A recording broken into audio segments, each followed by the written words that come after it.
Olá a todos, eu sou a Milena Ginjo, estudante da Faculdade de Direito de Ribeirão Preto, e eu vou entrevistar o professor Nuno Coelho, professor da faculdade, que é coordenador do ProJus, que é o Laboratório para Educação Jurídica da USP. Professor, para começar, eu queria perguntar como que surgiu a iniciativa do projeto? Quem são os participantes? Quais são os objetivos? A Faculdade de Direito de Ribeirão Preto, ela é resultado de uma reflexão muito antiga na Universidade de São Paulo acerca da educação jurídica. A USP deu uma nova contribuição nos últimos 6 anos com a fundação da Faculdade de Direito de Ribeirão Preto, que tem um projeto pedagógico inovador e que tem resultados muito importantes já do conhecimento de todas as pessoas que lidam com isso, não é? E que para, além de um lugar de exercício de novas práticas, também um lugar da reflexão sobre o que é a educação jurídica, sobre para que ela existe, não é? Como ela deve ser feita. E o ProJus é, de alguma forma, um dos resultados desta efervescência que acontece na Universidade de São Paulo e desta preocupação com o tema do ensino jurídico. O laboratório ele funciona sob o modelo de uma rede. É uma rede de pesquisadores de todo o país, de universidades públicas e privadas das diferentes regiões, interessados na questão do ensino jurídico. Nós, então, desenvolvemos pesquisas, projetos de extensão e consultorias que sejam todas relacionadas a esse tema. Professor, o senhor falou agora sobre o fato de ter uma série de participantes de universidades públicas e também de instituições privadas. No caso de algum pesquisador ou uma instituição que gostaria de integrar essa rede, como que se daria essa aproximação? Então, o laboratório está aberto à participação de todas as pessoas. Ele congrega professores da USP, professores de outras universidades que já se somaram, pessoas que têm liderança importante, seja porque têm pesquisas sobre aspectos teóricos e aspectos práticos do ensino jurídico, que já estão integradas nas nossas atividades, mas é aberto também à participação de qualquer pessoa, qualquer interessado, seja qualquer pesquisador, aluno, professor, coordenador, dirigente, que queira participar das discussões que nós travamos, integrar-se a qualquer dos projetos que desenvolvemos, será muito bem-vindo. Bacana. E em relação a um contexto mais amplo, um contexto institucional do país, na opinião do senhor, como que a educação jurídica se relaciona com as pautas institucionais, por exemplo, a questão da crise do judiciário, a questão da efetividade das políticas públicas, ou mesmo os novos papéis do Estado frente a uma ressignificação dessa polarização entre Estado intervencionista, Estado liberal, etc. Muito bem. Vamos começar pelo sentido da expressão educação jurídica. Educação jurídica é um termo muito amplo. Ele significa mais do que simplesmente ensino ministrado nas faculdades de direito. E a nossa proposta é transcender as faculdades de direito e pensar o aprendizado do direito na comunidade, na sociedade, na escola, compreendendo que nós aprendemos a viver com o direito e sob o direito desde o momento em que nós nascemos. Então, há muitas oportunidades e muitos lugares onde a educação jurídica acontece. Na verdade, aprender uma língua já é aprender direito. Passar pela escola aprendendo também ali, assim como na família, a distinção entre o meu e o seu, é algo que constitui o cidadão, não é? Por meio da sua experiência do aprendizado do direito. Muito bem. Nesse sentido, nós intuímos o quanto a educação jurídica é central na experiência cívica e cidadã de qualquer povo. Não é? Ter a oportunidade, não é, de participar de processos de educação jurídica é ter a oportunidade de participar dos destinos da nação. Mais especificamente, no que diz respeito ao ensino do direito realizado nas faculdades de direito, nós sabemos que desde a sua criação, as faculdades de Direito foram vocacionadas, foram pensadas para contribuir com o desenvolvimento do país. Inicialmente, para contribuir com o desenvolvimento institucional do país, ou seja, para ajudar a construir o Brasil como uma nação independente e soberana. Aquela que foi a sua origem continua sendo um desafio hoje. A educação jurídica precisa ser pensada e é efetivamente vivida por nós como um processo pelo qual se define o que as instituições deste país são. Ao desenvolver projetos de ensino jurídico, ao criar e aprimorar faculdades de direito, nós estamos influenciando as instituições do país. Nós estamos determinando como serão os tribunais do futuro, como serão os nossos parlamentos no futuro. De tal sorte que a nossa experiência institucional, democrática e cidadã está inevitavelmente ligada e condicionada pela experiência da educação jurídica. A educação jurídica tem que estar relacionada com isso, ela tem que problematizar explicitamente a sua vinculação com o projeto de nação e com a realização da Constituição e, portanto, nós agora falamos da relação entre a educação jurídica e o Estado democrático de direito.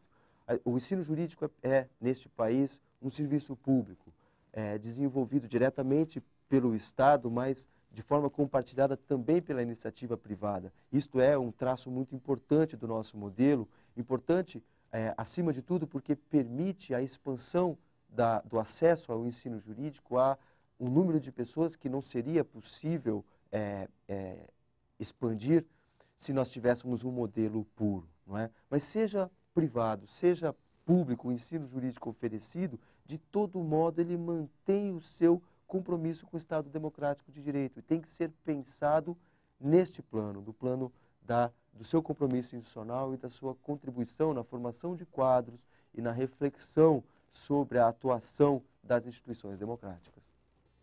E a respeito disso que o senhor falou, sobre o papel da educação jurídica no Estado democrático de direito, eu queria que o senhor falasse um pouco sobre qual é a sua visão da educação, a educação jurídica hoje. Se ela cumpre esse papel e se não cumpre, por quê? O que poderia ser agregado à educação jurídica e talvez até como uma contribuição do Projus para essa relação? Muito bem. Os discursos sobre o ensino jurídico no país, eles têm enfatizado sempre os aspectos negativos da nossa experiência. Então, há muitos anos que se fala sobre a crise do ensino jurídico, desde pelo menos a década de 50, que a OAB e outras instituições e pesquisadores, grandes professores, têm se ocupado desse tema. Mas um diagnóstico justo do que nós temos efetivamente vivido nesta seara não reúne apenas conclusões negativas. Nós temos tido importantes avanços nas últimas décadas em termos de ensino jurídico e de ensino universitário de maneira geral no país. Um dos aspectos que, é claro, traz problemas, mas que ninguém pode negar que se trata de um grande avanço, é a expansão impressionante do número de vagas que faz com que contingentes cada vez maiores de jovens de todas as regiões do país estejam agora presentes na universidade. O nosso alunado hoje é muito mais plural, é muito mais numeroso. Nós temos muitíssimos mais alunos nas faculdades de Direito e nas universidades, em todos os cursos de maneira geral, mas também temos um alunado mais diversificado de todas as classes sociais, das mais diferentes idades. Isso é uma conquista. É uma conquista que, é claro, traz também problemas. Toda vez que nós temos a expansão da oferta ou a tendência à universalização da oferta de um serviço público, isso é notório no que diz respeito à educação, não é? Isso também aconteceu com a educação básica, não é? Nós temos um avanço, mas temos também os problemas que isso traz. É preciso caminhar após ou com esta universalização, com essa expansão do acesso à elevação da qualidade. E esse é o nosso desafio, né? Aprimorar os marcos regulatórios, aprimorar as práticas pedagógicas, repensar os investimentos para que eles possam ser mais inteligentes e mais eficazes, que eles se direcionem àquilo que é efetivamente essencial na produção do resultado que nós queremos, que são jovens que sejam, ao mesmo tempo, bem formados, que encontrem na universidade aquilo que eles procuram na universidade, que é uma oportunidade para poder avançar na vida e, portanto, realizarem os seus sonhos, os seus projetos pessoais, e, por outro lado, faculdades que também contribuam para o desenvolvimento da comunidade e, portanto, para o desenvolvimento do país, das instituições democráticas e cidadãs. E nesse contexto de aumento de vagas para alunos, que está associado, né, à expansão do número de faculdades de direito nas últimas décadas, eu queria pontuar isso das diretrizes curriculares nacionais, que através da Resolução 9 de 2004, por exemplo, descrevem alguns pontos fundamentais do que um curso de direito deve ser. Em relação a isso, quais são, na sua opinião, as principais dificuldades na adequação dos projetos pedagógicos dessas faculdades a essas diretivas? Muito bem. Em primeiro lugar, é preciso destacar que essas diretrizes, elas já são conquistas das pessoas, das instituições, das lideranças que vêm discutindo isso no país. Então, nós já tivemos avanços muito importantes que representam um aumento significativo da qualidade do ensino jurídico no país.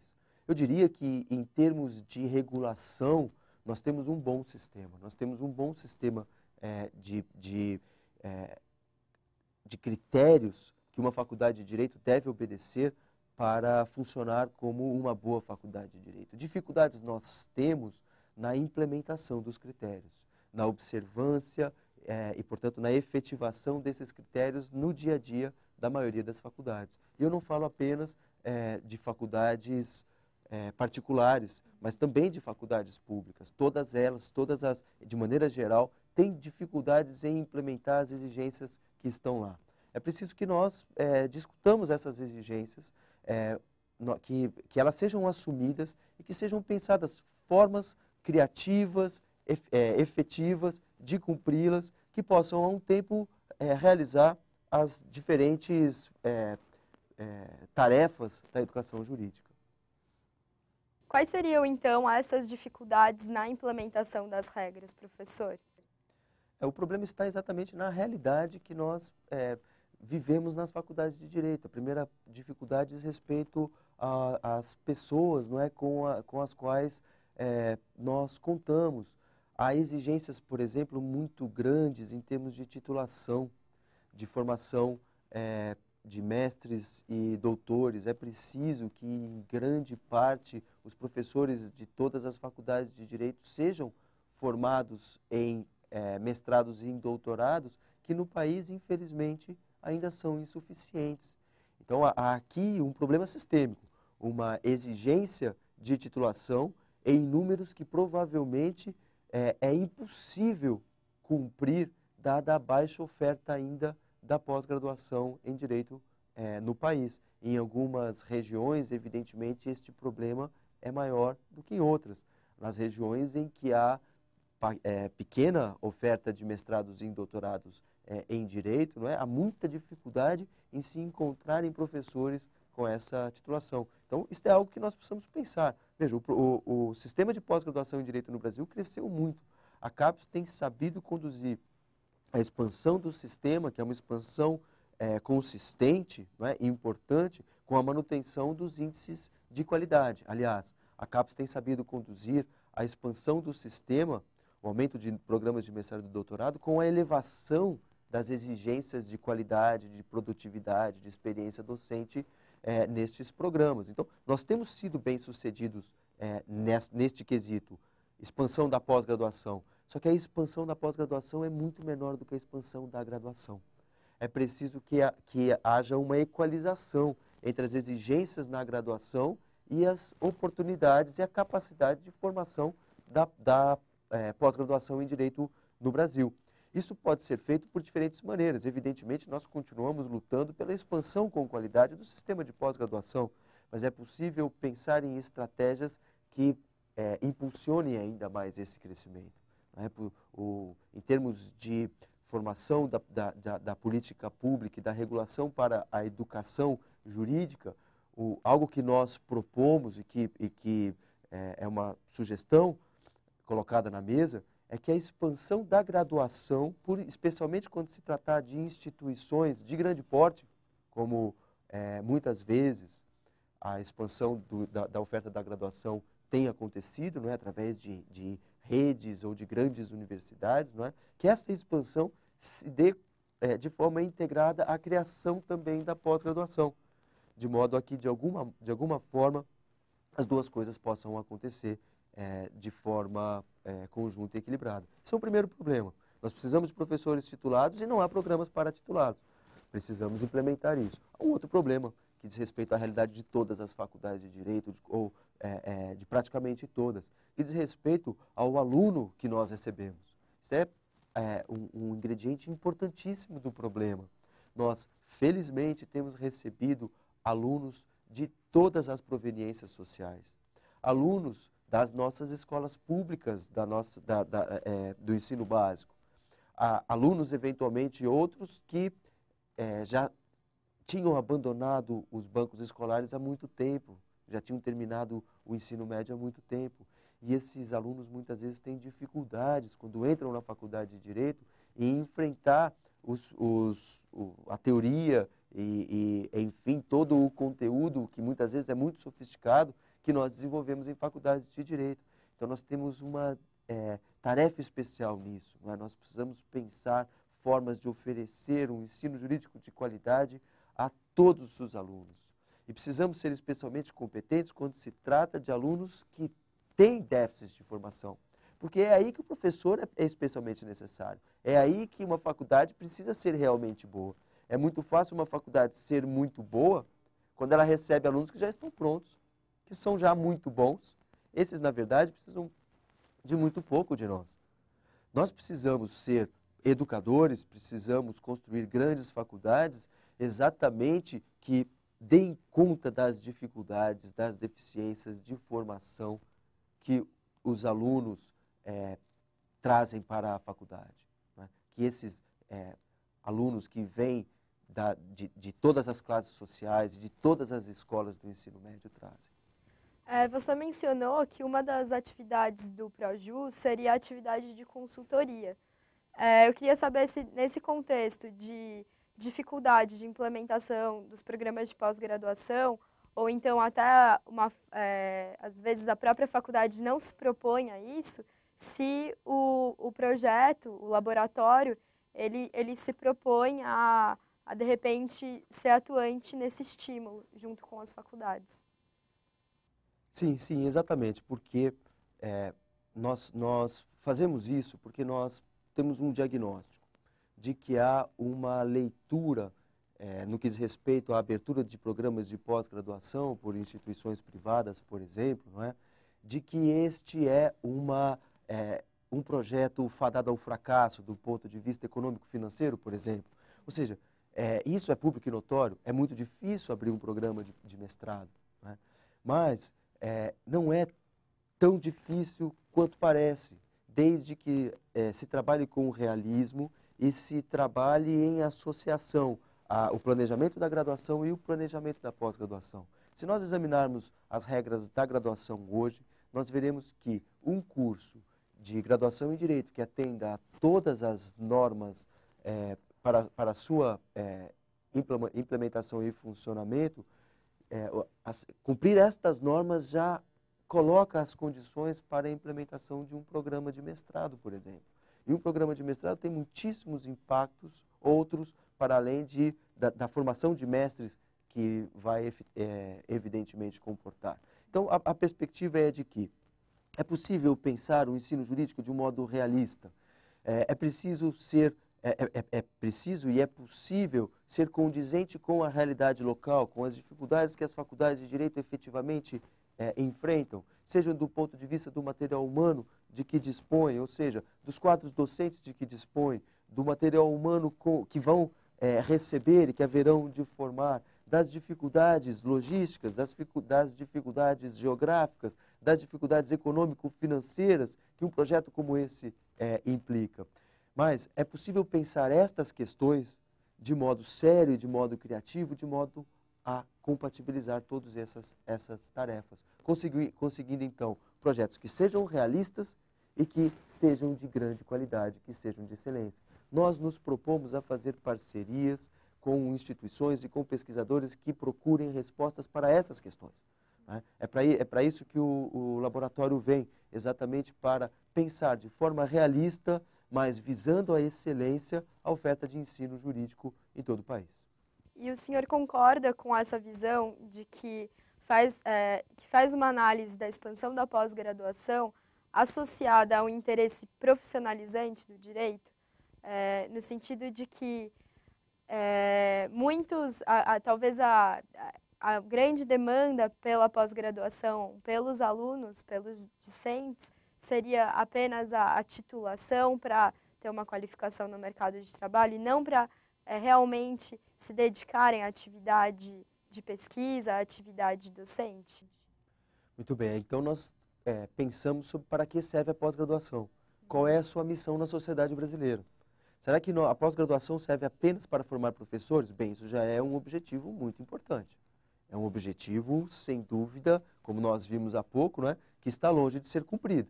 Ainda faltam muitos mestres, ainda faltam muitos doutores para as faculdades de Direito no Brasil. Mas a tarefa da pós-graduação pode ir muito além disso. Nós podemos contribuir de modo mais decisivo na formação dos operadores do direito, das lideranças jurídicas desse país. Nós não devemos pensar a educação jurídica como algo que acaba no momento em que o aluno se despede ao colar grau nas faculdades de direito. Assim como nós acreditamos que a educação jurídica vem desde a convivência familiar, não é? Vem desde a experiência da escola, na educação básica, passando pelas faculdades de direito por quem vai ser jurista, não é? Nós sabemos também que ela deve continuar ao longo da vida. Qual é o juiz que nós desejamos? Qual é o delegado, o advogado, o promotor que nós desejamos? O Estado Democrático de Direito, instituições que sejam justas e sejam efetivas e sejam capazes de responder às tarefas do Estado Democrático de Direito, demandam profissionais que estejam em permanente atualização, em aprofundamento, em formação inclusive pós-graduada, em que temas podem ser discutidos de forma mais aprofundada, tal como muitas vezes não podem ser lá na graduação. A graduação nos oferece uma visão panorâmica sobre os muitos aspectos, não só jurídico-dogmáticos, mas sociológicos, filosóficos, políticos, etc., da realidade jurídica. E esta formação precisa ser aprofundada por meio da formação pós-graduada. A oferta de mestrados profissionalizantes responderia a esta demanda. É uma oportunidade para que nós, então, de um lado, possamos contribuir mais para o desenvolvimento das instituições e, dois, possamos ter também as lideranças jurídicas dentro das faculdades de direito. Porque se as faculdades de direito funcionassem como funcionam quase todos os mestrados acadêmicos das outras áreas, nós teríamos mestrandos e doutorandos exclusivamente em dedicação exclusiva. Já não acontece isso no país, né? Nós já temos, na verdade, uma parcela muito pequena de mestrandos e doutorandos que estão lá em dedicação exclusiva. A maior parte dos pós-graduandos em Direito está trabalhando também como advogado, juiz, promotor, professor e etc. Não é? Muito bem, mas a que custo? É um sacrifício extraordinário para um profissional do direito conseguir equilibrar esses dois pratinhos. O sacrifício é tanto maior porque muitas vezes os dois desafios não têm nenhuma relação um com o outro. O que deriva de serem os mestrados exclusivamente acadêmicos. Nós precisamos aumentar a oferta de mestrado acadêmico no Brasil, com certeza, mas podemos também tornar a pós-graduação mais forte por meio dos mestrados profissionalizantes, porque nós teremos com isso uma outra vantagem. Teremos mais lideranças jurídicas, pessoas vivendo a experiência concreta, os desafios da prática jurídica, discutindo estes desafios dentro das faculdades de direito de modo extremamente qualificado. Então, pensemos nos profissionais do direito voltando às faculdades de direito para discutir os problemas atuais, reais da prática jurídica com o restante da comunidade acadêmica. Por isso que a gente só tem a ganhar com um modelo que seja plural, um modelo em que nós formemos pesquisadores, formemos professores, mas também possamos contribuir para a formação pós-graduada profissionalizante de operadores do direito. E agora, mudando um pouco de foco, me ocorreu fazer uma pergunta a respeito do tripé, né, da educação, a questão da pesquisa, do ensino e da extensão. E relacionando então com a iniciativa do laboratório, eu queria perguntar qual é a sua visão sobre os desafios para a efetividade desse tripé, dessa concepção de educação no direito. Muito bem. Ensino, pesquisa e extensão são fundamentos da educação universitária no Brasil. Eles devem ser indissociáveis no ambiente universitário, diz a Constituição. No que diz respeito à faculdade de Direito, nós defendemos que eles sejam exercidos e sejam indissociáveis em qualquer instituição. Ou seja, mesmo em instituições que não são universidades. Por quê? Porque isso permite projetos de faculdades de direito que sejam mais interessantes.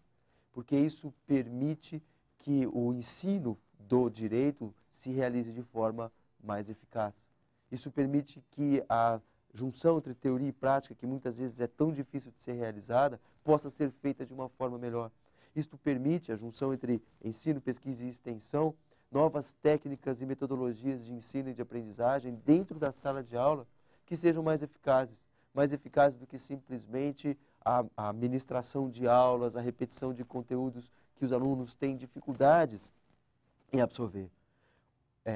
Inserir pesquisa no currículo, inserir extensão no currículo, dá oportunidade para o aluno se apropriar do saber de uma forma mais criativa, mais ativa e mais efetiva. Ele vai se lembrar melhor daquilo que precisou estudar, não porque tem uma prova, mas porque tem um problema qualquer que ele precisa resolver num projeto de extensão. Os alunos envolvidos num projeto de extensão que tem que dar conta, por exemplo, de uma demanda qualquer na área de direito à saúde, ou direito à moradia, ou direito do inquilinato, por exemplo, não é? Aos quais são colocados problemas que eles então sentam, discutem, encontram soluções, não é? Que vão oferecer àquela pessoa que procura a faculdade de direito, no caso de uma atividade de extensão, de prestação de serviço real à comunidade, é algo que o aluno aprende e que nunca mais ele se esquece. E ele aprende isso no projeto de extensão e, portanto, a extensão, a relação com a comunidade, mas para que ele possa dar uma boa resposta, ele precisa pesquisar, ele vai encontrar uma resposta que seja adequada àquela circunstância, porque, e com isso o aluno desenvolve pesquisa e se aproxima mais do que vai ser a realidade prática com a qual ele vai conviver, porque o advogado, o juiz, o promotor, o que ele vai precisar saber fazer quando for desempenhar a sua profissão é realizar o direito nos casos práticos. Portanto, ser capaz de pesquisar qual é o sentido da lei, da norma, naquele caso particular. Isso é pesquisa. E, ao mesmo tempo, o aluno está aprendendo e nós estamos ensinando. Então, a proposta é que ensino, pesquisa e extensão em currículos que sejam mais flexíveis, que deem mais condições de participação ao aluno, são mais interessantes, não é? E permitem modelos a um tempo também mais realistas, não é? Ou que sejam também realistas desde os outros pontos de vista em que nós temos que ser realistas. O que isso significa? Reunir ensino, pesquisa e extensão não significa necessariamente um curso jurídico mais caro. É um curso que pode ser mais interessante, excelente e que atende melhor as demandas locais e que, ao mesmo tempo, é um curso viável. Da minha experiência na universidade pública, a gente pode perceber que a experiência com extensão e pesquisa é viabilizada muitas vezes pelo oferecimento de bolsas, né? Porque parece que existe um contraponto do interesse do aluno entre a atividade fora da universidade, por exemplo, nos escritórios, e o que seriam essas atividades que são proporcionadas pela universidade e que são viabilizadas para o aluno com as bolsas, porque ele, enfim, existe essa discussão de que de alguma forma ele precisa se manter. O meu questionamento, a minha dúvida é como é esse contexto nas faculdades particulares, se existe um oferecimento de bolsas e se isso seria um entrave ou não para a efetivação desse projeto mais plural. Bem, as bolsas, elas são não uma contrapartida ao desenvolvimento de atividades pedagógicas, creio eu. As bolsas devem existir, e existem, nas universidades públicas e nas universidades privadas por meios que têm franqueado o acesso às universidades privadas por pessoas que não têm condições de pagar as mensalidades, não é? Essas pessoas têm tido, por políticas do governo federal, especialmente, a oportunidade de acesso à universidade, não é? Então, este apoio financeiro, essa viabilização financeira, ela deve acontecer para que o jovem possa estar na universidade. Isso é absolutamente importante, você tem toda a razão. Mas elas não precisam ser vistas como contrapartida às atividades de pesquisa e de extensão. Por quê? Porque as atividades de pesquisa e extensão são atividades formativas do aluno. O aluno é o principal beneficiário da realização destas atividades. E na medida em que pesquisa e extensão estejam integrados no currículo do curso, eles devem ser cumpridos e devem ter as condições asseguradas para que possam ser cumpridos, assim como as atividades do ensino também. Não é? A questão da bolsa é importante, mas ela não é um requisito para que se faça pesquisa. Ela não deve ser um requisito para que se faça extensão. Pesquisa e extensão devem ser feitos porque eles formam um bacharel melhor, porque eles dão melhores condições para que no futuro o aluno tenha sucesso profissional e porque eles formam currículos melhores. Bom, então acho que encaminhando já para o final dessa entrevista, queria, se você tem mais alguma colocação, alguma questão para propor. Eu gostaria apenas de ressaltar que o Projus, o Laboratório para a Educação Jurídica da Universidade de São Paulo, é um projeto que está aberto à participação de todos. Nós queremos propiciar, realizar uma grande rede, um grande diálogo sobre o ensino jurídico, que possa entender com realismo as dificuldades, propor novas regras para o aprimoramento do ensino jurídico neste país e estabelecer convênios e parcerias reais que levem a resultados efetivos.